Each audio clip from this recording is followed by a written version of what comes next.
നമസ്കാരം, ഞാൻ സുരേന്ദ്രൻ. നമുക്ക് ഇന്നത്തെ ഒരു ചെറിയ വീഡിയോ എന്ന് പറയുന്നത് മനുഷ്യനായിട്ട് ബന്ധപ്പെട്ടിട്ട്, ജനനവുമായിട്ട് ബന്ധപ്പെട്ടിട്ട് നക്ഷത്രം, തിഥി. ഇപ്പോൾ നക്ഷത്രം, തിഥി, വാരം ഇങ്ങനെയുള്ള കാര്യങ്ങൾ വരുന്നതിൽ ഞാൻ ഇന്ന് തിഥിന്റെ കാര്യത്തിലാണ് പറയുന്നത്. തിഥി എന്ന് പറയുന്നത് ശരിക്കും പൗർണമി മുതൽ അമാവാസി വരെയുള്ള കാര്യമാണ്. പൗർണമി എന്ന് പറയുന്നത് അപ്പോൾ 15 ഇതാണ്. അത് പൗർണമി മുതൽ അമാവാസി വരെ 15, പിന്നെ അതിനുശേഷം പൗർണമി വരെ അമാവാസി തൊട്ടിട്ട് 15 ദിവസമാണ് വരുന്നത്. അതിൽ പൗർണമി കഴിഞ്ഞിട്ട് പ്രഥമ, ദ്വിതീയ, തൃതീയ, ചതുർത്ഥി, പഞ്ചമി, ഷഷ്ടി. ഷഷ്ടി എന്ന് പറയുമ്പോൾ സുബ്രഹ്മണ്യ സ്വാമിക്ക് ഏറ്റവും പ്രധാനപ്പെട്ട ദിവസമാണ് ഷഷ്ടി. അത് കഴിഞ്ഞിട്ട് പിന്നെ സപ്തമി, അഷ്ടമി, നവമി, ദശമി, ഏകാദശി എന്ന് പറയുമ്പോൾ എല്ലാവരും വ്രതെടുക്കുന്ന, അതായത് സ്ത്രീകൾ ഏറ്റവും കൂടുതൽ വ്രതെടുക്കുന്ന ദിവസമാണ്. മഹാവിഷ്ണുവായിട്ട് ബന്ധപ്പെട്ടിട്ട് ഗുരുവായൂർ അമ്പലത്തിൽ ഗുരുവായൂരുമായിട്ട് ബന്ധപ്പെട്ടിട്ട് ഏറ്റവും കൂടുതൽ ആൾക്കാർ വ്രതെടുത്തിട്ട് അന്നത്തെ ദിവസം ഉപവാസം എടുത്തിട്ട് ഒരിക്കലെടുത്തിട്ട് ചെയ്യുന്ന ദിവസമാണ് ശരിക്ക് മഹാവിഷ്ണുവിന്റെ ഏറ്റവും പ്രാർത്ഥനയുടെ ഫലം കിട്ടുന്ന ദിവസമാണ് ഏകാദശി. അത് കഴിഞ്ഞിട്ട് വരുന്ന ദ്വാദശി, ത്രയോദശി, ചതുർദശി, അമാവാസി. പിന്നെ ഇതിൽ വരുന്നതിന്റെ നടുക്ക് വരുന്ന ത്രയോദശി എന്ന് പറയുന്നത് ശിവഭഗവാനുമായിട്ട് ബന്ധപ്പെട്ടിട്ട് പ്രദോഷ ദിവസമാണ്. അന്നത്തെ ദിവസം സന്ധ്യക്ക് സാധാരണഗതിയിൽ എല്ലാവരും എന്ന് പറഞ്ഞാൽ ഭക്തിയുള്ളവർ, അറിയുന്നവർ ശിവഭഗവാൻ അന്ന് ഇളനീര് അഭിഷേകവും കാര്യമൊക്കെ ചെയ്യാൻ വേണ്ടിയിട്ട് ഇളനീര് ക്ഷേത്രത്തിലെത്തിക്കുന്ന അന്നത്തെ ദിവസം പ്രദോഷം. അപ്പോൾ ആ പ്രദോഷം പ്രാധാന്യമുള്ള ദിവസം തന്നെ. അപ്പോൾ ഇതിൽ പൗർണമി മുതൽ അമാവാസി വരെയുള്ള 15 തിഥികളെല്ലാം പ്രധാനപ്പെട്ടതാണ്. ഇതിൽ ഒരുപാട് കാര്യങ്ങൾ നമുക്കിതിൽ അറിയാനുണ്ട്. അപ്പോൾ ഞാൻ ഇന്ന് ചെറിയൊരു കാര്യം പറയുന്നത് അമാവാസിയും പൗർണമിയും അതിന്റെ ചെറിയ ഡിസ്ക്രിപ്ഷനാണ്, അതിന്റെ ഒരു വിവരണം. അപ്പോൾ ഇത്രയും കാര്യങ്ങൾ ഇതിൽ വന്നു. 15 തിഥികൾ വന്നു. ആ 15 തിഥികളിൽ പ്രധാനമായിട്ട് നമ്മൾ ഇനി എടുക്കുന്നത് അമാവാസിയും പൗർണമിയും അതിന്റെ അവസ്ഥകൾ എന്തുകൊണ്ടാണ്, എങ്ങനെയാണെന്നുള്ളതാണ് ഞാൻ പറയാൻ പോകുന്നത്. ചന്ദ്രൻ തന്റെ സഞ്ചാരവേളയിൽ ഭൂമിക്കും സൂര്യനും ഇടയ്ക്ക് സൂര്യൻ നിൽക്കുന്ന രാശിയിൽ സൂര്യന് നേരെ താഴെ എത്തുന്ന അവസരത്തിൽ ചന്ദ്രനിൽ പതിക്കുന്ന സൂര്യപ്രകാശം ചന്ദ്രന്റെ മറുപുറത്തായി അതിനാൽ ആ പ്രകാശ പ്രതിഫലനം ഭൂമിയിൽ ഒട്ടും തന്നെ ദൃശ്യമാകുന്നില്ല.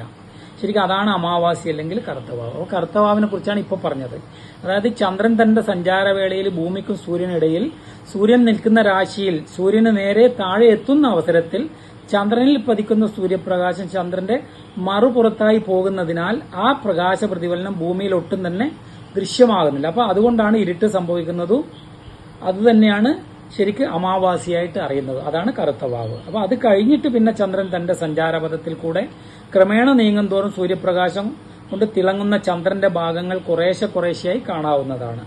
അങ്ങനെ പ്രകാശിത ഭാഗങ്ങൾ വർദ്ധിച്ച് സൂര്യന്റെ നേരെ എതിർവശത്ത് സൂര്യന് അഭിമുഖമായി ചന്ദ്രൻ എത്തുമ്പോൾ ചന്ദ്രന്റെ മുഖം മുഴുവനും ഭൂമിക്ക് നേരെയാവുകയും അതിൽ പതിക്കുന്ന സൂര്യപ്രകാശം പൂർണ്ണമായും ഭൂമിയിൽ ദൃശ്യമാവുകയും ചെയ്യുന്നു.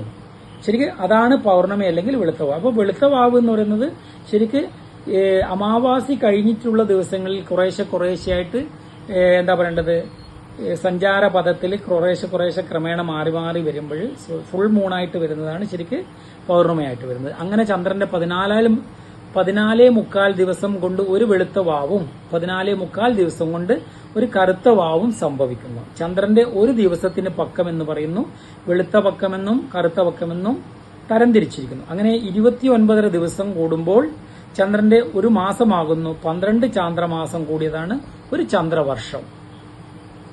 അപ്പോൾ ഇതാണ് ശരിക്ക് അമാവാസിയും പൗർണമിയായിട്ടുള്ളത്. അപ്പോൾ ചന്ദ്രമാസങ്ങൾ ഉണ്ട് വേറെ. ചന്ദ്രന്റെ മാസങ്ങൾ എന്ന് പറഞ്ഞിട്ട് അതായത് നമ്മളിപ്പോൾ പറഞ്ഞ ഒരു മാസമാകുന്നു 12 മാസങ്ങൾ കൂടിയതാണ് ചന്ദ്രവർഷം. അപ്പോൾ ചന്ദ്രവർഷത്തിലെ മാസങ്ങൾ എന്ന് പറയുന്നത് മീനമാസത്തിലെ അമാവാസി കഴിഞ്ഞുള്ള പ്രതിപദം മുതൽ അടുത്ത അമാവാസി വരെയുള്ള കാലത്തിന് ചൈത്രമാസം എന്നാണ് പറയുന്നത്. ചൈത്രമാസം എന്ന് പറയുന്നത് ഇതാണ് വരുന്നത്. മീനമാസത്തിലെ അമാവാസി കഴിഞ്ഞിട്ടുള്ള പ്രതിപദം മുതലുള്ള അടുത്ത അമാവാസി വരെയുള്ള കാലത്തിന് ചൈത്രമാസം എന്നാണ് പറയുന്നത്. പിന്നെ വരുന്നത് മേടത്തിലെ അമാവാസി കഴിഞ്ഞുള്ള പ്രതിപദം മുതൽ ഇടവമാസത്തിലെ അമാവാസി വരെയുള്ള കാലത്തിന് വൈശാഖമാസമെന്നും, അങ്ങനെ പിന്നീട് ഓരോ മാസത്തിലും അമാവാസി വരെയുള്ള കാലത്തിന് യഥാക്രമം ജ്യേഷ്ഠം, ആഷാഢം, ശ്രാവണം, പ്രോഷ്ഠപദം, ആശ്വിനം, കാർത്തികം, മാർഗശീർഷം, പൗഷം, മാഘം, ഫാൽഗുനം എന്നും പേരുകൾ നൽകപ്പെട്ടിരിക്കുന്നു. പ്രോഷ്ഠപദത്തിന് ഭാദ്രപദം എന്നും പറയുന്നു.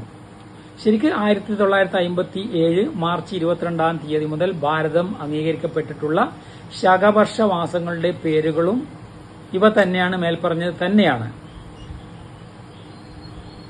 അപ്പോൾ നേരത്തെ പറഞ്ഞതുപോലെ നമ്മുടെ എന്താ പറയുക തിഥികളാണ് ശരിക്കും പറയുന്നത്. തിഥികളിൽ വെച്ചിട്ട് നമ്മൾ സാധാരണഗതിയിൽ നമുക്ക് ഏറ്റവും കൂടുതൽ അനുഭവപ്പെടുന്നത്, അതായത് അമാവാസി എന്ന് പറയുമ്പോൾ സാധാരണഗതിയിൽ പ്രായമുള്ള ആൾക്കാർക്കും കുട്ടികൾക്കും അരിഷ്ടത വരുന്ന സമയമാണ് അമാവാസി എന്ന് പറയുന്നത്. അപ്പോൾ അതിന്റെ തലേന്ന് തന്നെ ഇവർക്ക് ആരോഗ്യ പ്രശ്നങ്ങൾ, ശ്വാസം മുട്ടലും കാര്യങ്ങളും അമാവാസി, അതായത് ജീവിതത്തിൽ ആരോഗ്യം പ്രശ്നമുള്ളവർക്കാണ് അത് ഏറ്റവും കൂടുതൽ ബാധിക്കും. അമാവാസി എന്ന് പറയുന്ന സമയം തലേ ദിവസം തന്നെ ആരോഗ്യ പ്രശ്നം വരാൻ ചാൻസ് ഉണ്ട്.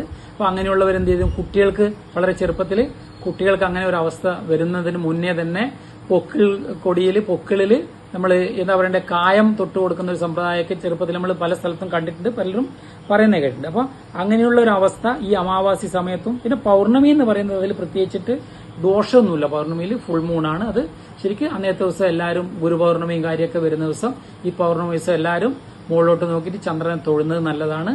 അത് ഏറ്റവും അനുകൂലം തന്നെയാണ്. എല്ലാ നക്ഷത്രക്കാർക്കും ചന്ദ്രനെ തൊഴുന്നത് നല്ലതാണ്. വേറെ പ്രത്യേകിച്ചിട്ട് എന്തായാലും ഇത്രയും പറഞ്ഞ സ്ഥിതിക്ക് ഭഗവാന്റെ അനുഗ്രഹം എല്ലാവർക്കും ഉണ്ടാവട്ടെ. ഇത് എല്ലാവർക്കും അനുഭവത്തിൽ വരട്ടെ. നന്ദി, നമസ്കാരം. Thank you.